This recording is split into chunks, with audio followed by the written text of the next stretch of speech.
അംഗുലം കൂടെ കൂട്ടുമ്പോൾ 22 എന്ന് പറയും. ആ 22ന്റെ കൂടെ അടുത്ത 4 അംഗുലം കൂട്ടുമ്പോൾ 1/2 എന്ന് പറയും. ഇതിന്റെ കൂടെ 4 കൂട്ടിയപ്പോൾ 1/6 എന്ന് പറയും. അപ്പോൾ ഇതെന്താണ്? ഇത് ഗജയോനിയാണ്.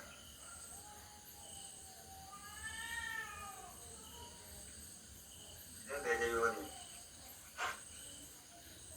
ഇതെന്താണ്? ഇതെന്താണ്? ഇത് സിംഹയോനി. ഇതെന്താണ്? ഇതാണ് വൃഷഭം. ഇത് ഗജം. ഇങ്ങനെയാണ് പോയിരിക്കുന്നത്. കണ്ടോ?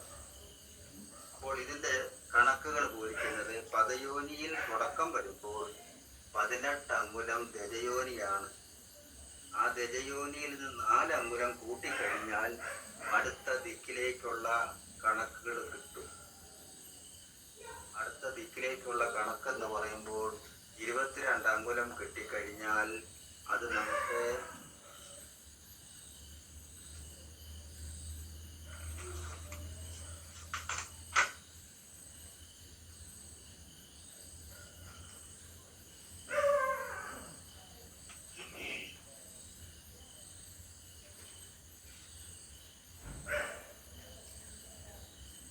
അടുത്തത് നമുക്ക് 22 അംഗുലം കിട്ടിക്കഴിഞ്ഞാൽ അതിനെ ആ തെക്ക് സൈഡിലെ തെക്ക് ഭാഗത്തെ ആദ്യത്തെ യോനി പദയോനി എന്ന് പറഞ്ഞാൽ ആദ്യത്തെ 22 അംഗുലമാണ്.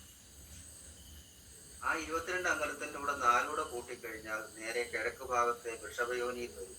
1/2 എന്നുള്ള കണക്ക് വരും. അതിൻ്റെ കൂടെ 4 കൂട്ടിക്കഴിഞ്ഞാൽ 1/6 ഗജയോനി. അപ്പോൾ ഇതാണ് ഇങ്ങനെ വന്നിരിക്കുന്നത്. അപ്പോൾ ഇത് പദയോനിയുടെ ആദ്യത്തെ ഉത്ഭവമാണ്. അപ്പോ നമ്മൾ നേരത്തെ പഠിച്ചു. എന്താ പഠിച്ചത്? തൂക്കം.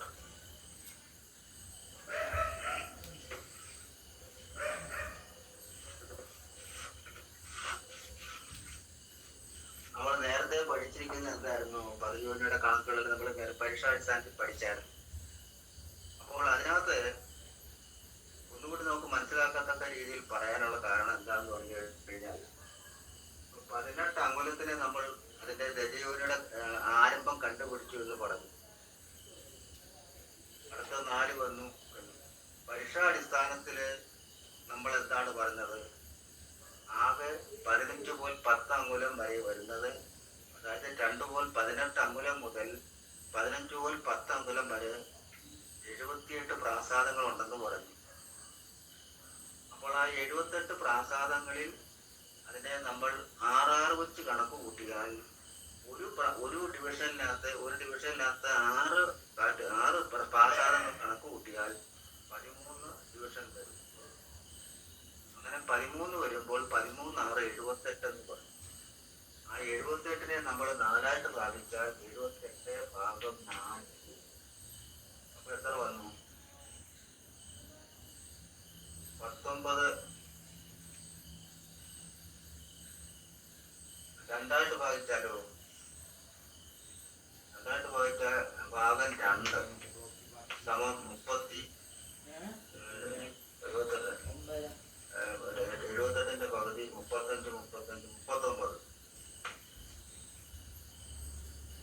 ആ 39ന്റെ പകുതി വീണ്ടും കൂട്ടിയാൽ 18 വെച്ച് കൂട്ടിയാൽ 19 19 38. 19 വെച്ച് കണക്ക് കൂട്ടിയാൽ 19 വരും. അപ്പോൾ ഏതാണ്ട് ഒരു 19 അല്ലെങ്കിൽ 20 കണക്ക് കൂട്ടാം. അപ്പോൾ 20 കണക്ക് കൂട്ടിക്കഴിഞ്ഞാൽ ഇതിനെ 4 ഭാഗിച്ചു കഴിഞ്ഞാൽ നേരെ പകുതി വന്നപ്പോൾ 39 പ്രാസാദം വന്നു. അതിന്റെ പകുതി 19 കൂട്ടും. അതെ, 19.5 കൂട്ടും. അപ്പോൾ ഈ 39 പ്രാസാദം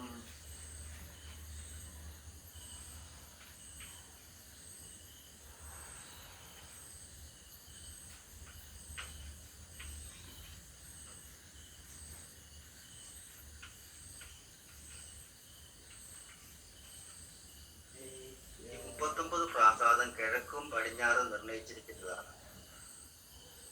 39 പ്രാസാദം കിഴക്ക് പടിഞ്ഞാറ് വേണ്ടി വെച്ചിരിക്കുന്നു. പോട്ട് ബാക്കി 39 പ്രാസാദം നടക്കുന്നത്. പോട്ട് ബാക്കി 39ന്റെ പകുതി വരുന്ന 19 പ്രാസാദം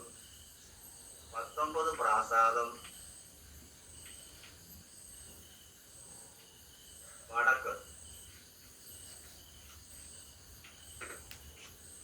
അപ്പൊ ചുരുക്കം പറഞ്ഞാല് 78ൽ ഒരു 19 പ്രാസാദം കഴിഞ്ഞാൽ ബാക്കി ശേഷമുള്ളത് കിഴക്കും പടിഞ്ഞാറും വടക്കും കൊടുത്തിരിക്കുന്ന പ്രാസാദങ്ങളാണ്.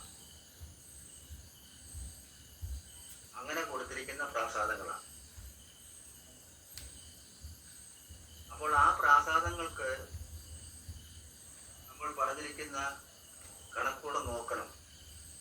നമ്മൾ മുമ്പ് പറഞ്ഞിരിക്കുന്ന കണക്കും ആ പ്രാസാദങ്ങൾ കണക്കെടുക്കുമ്പോൾ അതിനകത്ത് ബാല്യം, കൗമാരം, യൗവനം, വാർദ്ധക്യം, മരണം 5 കൂട്ടമുണ്ട്. അതിൽ നല്ലത് നോക്കി എടുക്കാവൂ എന്ന് സാരം. അപ്പൊ ഇതിനകത്ത് പറഞ്ഞിരിക്കുന്ന 39 പ്രാസാദം എങ്ങനെ വരുമെന്ന് കണക്കൂട്ടി പറയാം.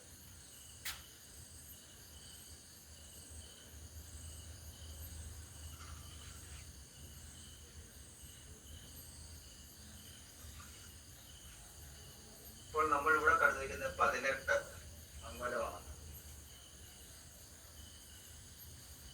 18 അങ്കുലം വന്നു. ഈ 18ന്റെ കൂടെ നമ്മൾ 8 കൂട്ടുമ്പോൾ 8 × 16 ശിഷ്ടം 1 26. 26 ആണ് വന്നിരിക്കുന്നത്. ആ 26 വരുമ്പോൾ 24 × 2 26. ആ 18ന്റെ കൂടെ 8 കൂട്ടിക്കഴിഞ്ഞപ്പോൾ ഇത് 1/2 എന്ന് വന്നു. അപ്പോൾ എന്താണ് വന്നിരിക്കുന്നത്?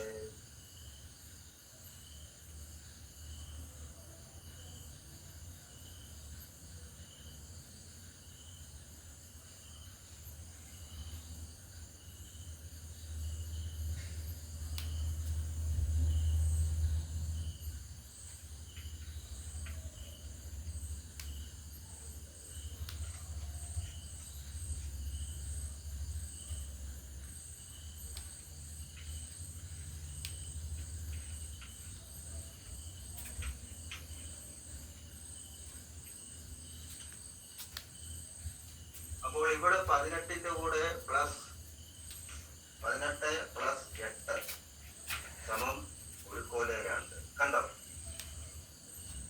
അപ്പോൾ കിഴക്ക് ഭാഗത്തെ 18 അങ്കുലത്തിന്റെ കൂടെ ആ പ്രകൃതി സംഖ്യയായ 8 അങ്കുലം കൂട്ടിക്കഴിഞ്ഞപ്പോൾ നേരെ വന്ന് ചാടിയത് ഓപ്പോസിറ്റ് എന്താണ്? നേരെ ഓപ്പോസിറ്റ് ആണ്, പടിഞ്ഞാറോട്ട് വന്നു. പടിഞ്ഞാറോട്ട് വന്നു. ഇനി ആ 1 2ന്റെ കൂടെ 8 കൂട്ടുമ്പോൾ എത്ര വന്നു? 1 10. അത് നേരെ എന്ത് വരും? നേരെ ഇങ്ങോട്ട് തിരിച്ചു. 1 10. കണ്ടോ? ആ 1 10ന്റെ കൂടെ 8 കൂട്ടിയപ്പോൾ ഇവിടെ എത്ര വന്നു? 1 18. 1 10 കൂട്ടിയപ്പോൾ 1 18 നേരെ പടിഞ്ഞാറോട്ട് ചാടി. ആ 18ന്റെ കൂടെ 8 ചാട്ടുമ്പോൾ നേരെ കിഴക്കോട്ട് ചാടും. അപ്പോൾ 8 വീതം കൂട്ടുമ്പോൾ കിഴക്കേ പടിഞ്ഞാറ്, പടിഞ്ഞാറേ കിഴക്കേ, കിഴക്കേ പടിഞ്ഞാറ്, ഇങ്ങനെ ഓപ്പോസിറ്റ് ചാടിക്കൊണ്ടിരിക്കും. പദയോനിയുടെ കണക്കുകൾ, ദിക്യോനി നിർണയം. 8 കൂട്ടുമ്പോൾ സംഭവിക്കേണ്ടത് എന്താണെന്ന് മനസ്സിലായോ? നമ്മൾ കണക്കിലെടുക്കുമ്പോൾ, നമ്മൾ കണക്ക് കൂട്ടുമ്പോൾ, പഠിക്കുമ്പോൾ ഒരു വംശത്തെ 8 കൂട്ടുമ്പോൾ അത് ഒന്നുകിൽ അത് കിഴക്കോട്ടോ പടിഞ്ഞാറോട്ടോ മാറും. അത് മനസ്സിലാക്കുക. മനസ്സിലായല്ലോ? ഇതിന്റെ കൂടെ 8 കൂട്ടുമ്പോൾ ഏതാണ് സംഖ്യ എന്നുള്ളത് മനസ്സിലായി. അപ്പോൾ അതെ, അത് മനസ്സിലായല്ലോ. അപ്പോൾ അങ്ങനെ മനസ്സിലായി ഒരു കൊല്ലുണ്ട്. അപ്പൊ ഇതിനെല്ലാം 8 വീതം കൂട്ടുമ്പോൾ അതാത് ഭാഗത്തെ ദിക്കിലേക്ക് മാറുമെന്ന സാധനം മനസ്സിലായല്ലോ. അപ്പോൾ ഇത് മായ്ക്കാം.